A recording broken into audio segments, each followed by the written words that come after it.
If you're anything like me, and you wish you could be, you need lots and lots of storage in your shop, your garage, your craft room. If it's not organized, you're going to waste so much time looking for things rather than being productive. Now, I'm always looking for creative and helpful storage ideas. So today's storage idea is very simple, but it's an effective idea using old cardboard tubes and this old drawer. Trash to treasure every mile.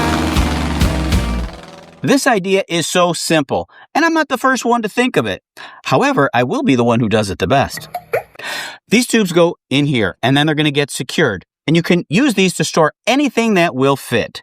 Dowel rods, pipes, paint sticks, wood trim, scrap wood, curtain rods. You can use long tubes. You can use short tubes. You can mount this on the wall. You can flip it around, add wheels, and roll it around on the floor. You can put it on a shelf, under a workbench. You can make these things as big or small as you need. You don't even need to use a drawer. You can use a firm cardboard box. Make whatever is useful to you. But for me, I'm going to use this drawer with these short tubes. And then I'm going to add this wood on each side so I can mount it on the wall. I bought these tubes at an art recycling center in Spokane when I was there. I'm going to cut these in half and use them for my shelf. However, I also found a long one like this at a construction site. They were using it for wallpaper or something. I just asked if I could have it and they gave it to me. So you can find these at lots of places, including Amazon. However, free is always better. It's free. And how much does it cost? It's free. I see. You probably don't need much hand-holding on this video. You can figure it out for yourself. But if you want to see how I put mine together and a couple tips along the way, keep watching. I cut my tubes exactly in half. You can use a handsaw in a miter box, but a power miter saw is much quicker. If you're confident and careful, a table saw can also work, even a bandsaw if you have one. Once you have a drawer, wood, or cardboard box that you want to use, you need to do a test fit. In my case, 4 tubes were a bit too tight. On my table saw, I removed about a 3/8 section of the tube.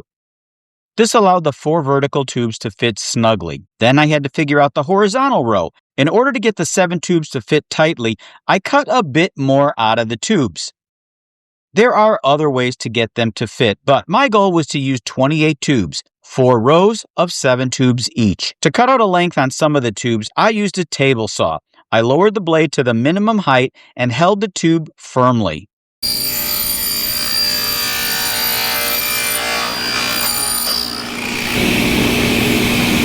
The reason that I'm trying to get such a tight fit on all the tubes is so that I don't need to secure them by gluing them in place or by using some other method.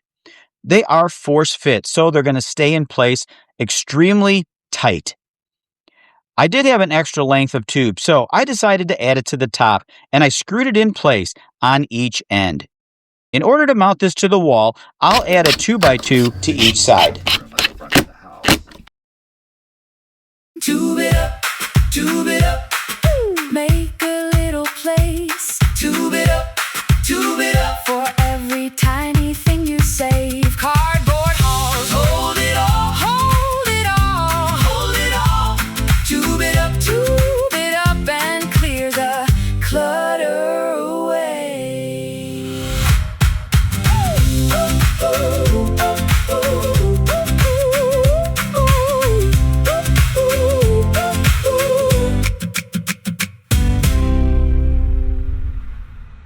This is a very easy project to build, and it uses items that would normally end up in a landfill.